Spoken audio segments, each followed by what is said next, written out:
Cantt में पहली बार आया हूं। अब से लगभग 1 घंटे के बाद 15 अगस्त शुरू होने वाला है। तिरंगे फहरा रहे हैं और भारत माता की जय की आवाज इतनी धीमी है कि जाके बताऊंगा किसको कि मैं यहां पे आया था।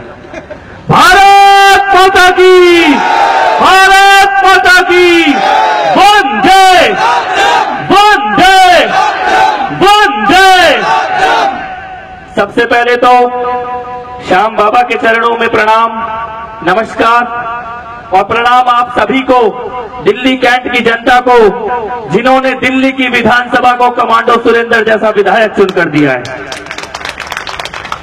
भावना दीदी यहां पर है, दलाल साहब यहां पर है, बेनीवाल साहब यहां पर है, ब्रिगेडियर साहब है यहां पर और आप सभी लोग हैं यहां पर। 2 विधायक यहां मंच पर आकर खड़े हैं और दिल्ली का कोई विधायक किसी कार्यक्रम के स्थल तक पहुंच जाए बिना रास्ते में पुलिस के द्वारा पकड़े हुए तो तालियों से तो स्वागत होनी चाहिए उस विधायक का।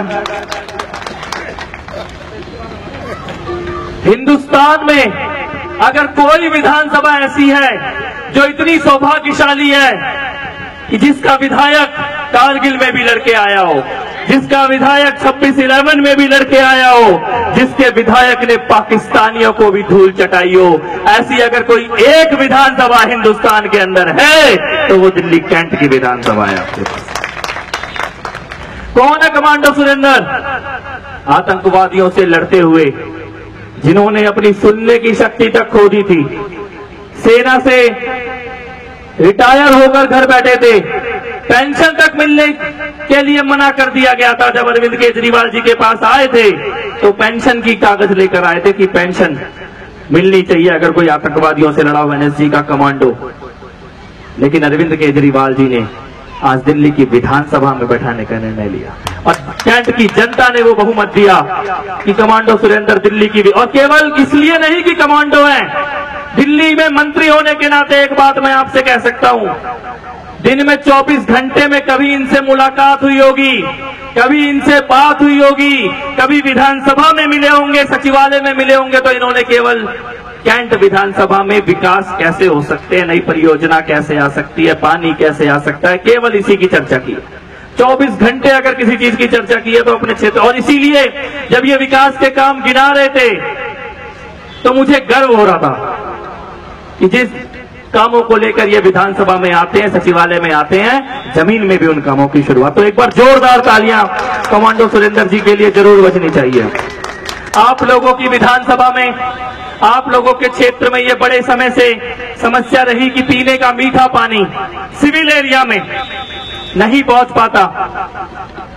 जैसे 15 अगस्त और 14 अगस्त के बीच रात को 12 बजे हिंदुस्तान आजाद हुआ था, आज 14 अगस्त और 15 अगस्त के बीच आधी रात होने को है और मैं आपके सामने ये घोषणा कर सकता हूं कि दिल्ली कैंट में मीठे पानी का काम हम शुरू कराने जा रहे हैं। डिफेंस से लैंड लेकर 8 MGD का वाटर ट्रीटमेंट प्लांट और वहां से पानी का कनेक्शन लेकर यहां आपको पानी मिले, इसका निर्णय हो गया है। इसके बारे में हम लोगों की एक अंडरस्टैंडिंग हो चुकी है और आपको मीठा पानी दिल्ली सरकार के द्वारा, दिल्ली जल बोर्ड के द्वारा मीठा पानी मिलेगा, इसकी घोषणा मैं आज यहां पर कर सकता हूं। एक चीज मैं कह सकता हूं, आज ये जो आजादी का दिन हिंदुस्तान कल मनाने जा रहा आएगा, आज यहां जो तिरंगे लहरा रहे हैं और तिरंगों के नीचे आप लोग जो खड़े हुए हैं, एक सवाल जरूर अपने मन में रखिएगा कि क्या जिस आजादी का सपना हिंदुस्तान के शहीदों ने देखा था, क्या वो आजादी पूरी हो चुकी है? क्या हमारी बहन बेटियां उतनी ही आजाद हैं स्कूल जाने के लिए, कॉलेज जाने के लिए, दफ्तर जाने के लिए?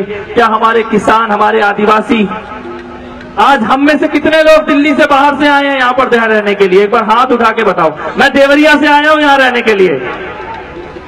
जो सपना लेकर हम लोग आए थे, लगभग ज्यादातर लोग ही आए हैं, जो सपना लेकर हम लोग आए थे कि दिल्ली चलेंगे भैया, दिल्ली जाएंगे तो बच्चों की अच्छी पढ़ाई होगी, बच्चों को अच्छा स्कूल मिलेगा, अच्छी नौकरी होगी और ये जो पूरा का पूरा चक्कर है गरीबी का, इससे बाहर निकल जाएंगे।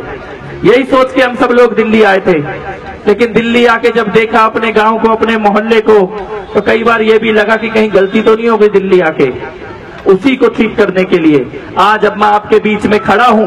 दिल्ली में चारों तरफ दिल्ली के सरकारी स्कूलों में 8,000 कमरों का निर्माण कार्य इस वक्त चल रहा है।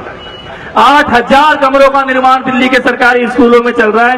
एक कमरे बाद से आपकी दुआओं से आपके काम में लगे हुए हैं हम लोग, मेहनत कर रहे हैं रात दिन। आप अफवाहों पे ध्यान मत देना बस। कमांडो सुरेंद्र साहब ने बताया कि 8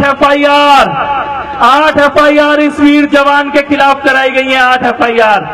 अब तो हम लोग आपस में मजाक में ये कहते हैं कि भैया तेरे ऊपर कोई एफआईआर नहीं हुई, लगता है कोई प्रॉब्लम है तेरे में। देशभक्ति में थोड़ी कोई कमी है कि कोई एफआईआर नहीं हुई। एफआईआर कब होती है आम आदमी पार्टी के एमएलए पर? एफआईआर तब होती है जब पंजाब में इनकी कुर्सी हिलती है। एफआईआर तब होती है जब गोवा का सर्वे कहता है कि सबसे बड़ी पार्टी आम आदमी पार्टी बनने जा रही है। एफआईआर तब होती है जब गुजरात में अरविंद केजरीवाल की जनसभा होती है। तो जब जब किसी आम आदमी पार्टी के एमएलए पे एफआईआर हो तो ये समझ लेना कहीं ना कहीं किसी ना किसी राज्य में भाजपा की कुर्सी हिलने वाली है आम आदमी पार्टी के कारण, तभी एफआईआर होती है। तो भगवान